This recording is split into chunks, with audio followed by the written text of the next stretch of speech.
Sassy Sign customers, I'm here to show you how to put up your Sassy Sign the correct way. First thing you're going to do is you're going to get your Sassy Sign package, and everything that you need is included. You've got your pinwheel, you've got your frame, and you've got your great Sassy Sign, plus a permanent marker that comes with it.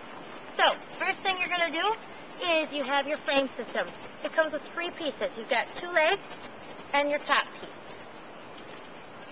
What you're going to do is, first of all, take your 1 leg and put it into the top piece. Here's a trick. When you have your top piece in, there's a little notch on here. You're just going to take it a little quarter of a turn, and what that does, it will help you keep your leg in.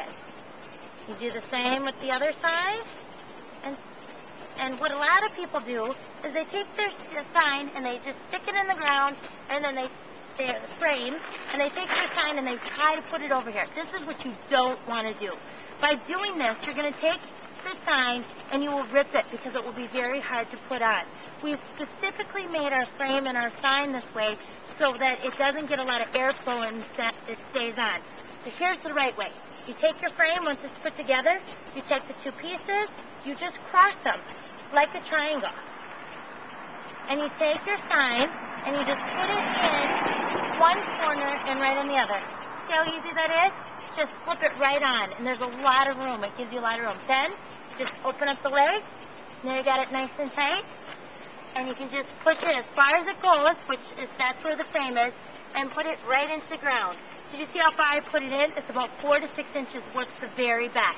The great thing about Sassy Signs is it's made out of spring steel, so it bobs in the wind instead of bending and twisting.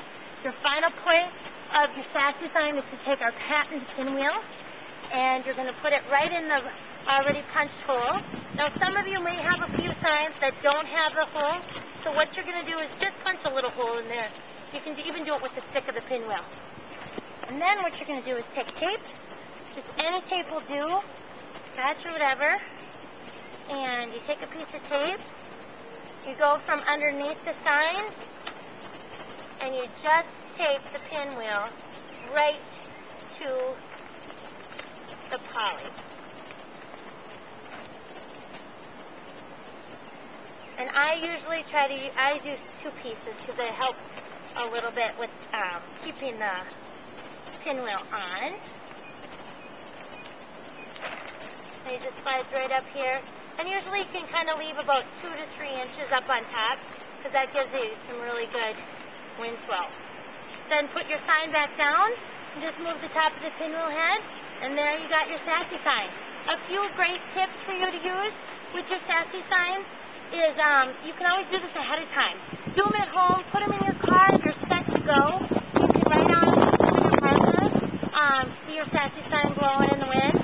Here's a great example. It feels pretty windy today, and you can see the sign just kind of bobbing in the wind instead of bending and twisting. The great thing is when you're done, all you're going to do is when you're all done is take your sign out, take it, you can run to your car so it's on a busy street, and to take your frames out, you can just take the 2-leg box and untwist it again the other way is to get the frame off. Sometimes you have to pull a little bit harder.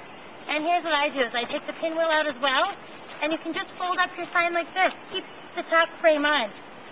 And you can use it, put it back in your resealable bag, and there you go. You can have them for your next sale. Thanks, everyone. Let us know if you have any questions.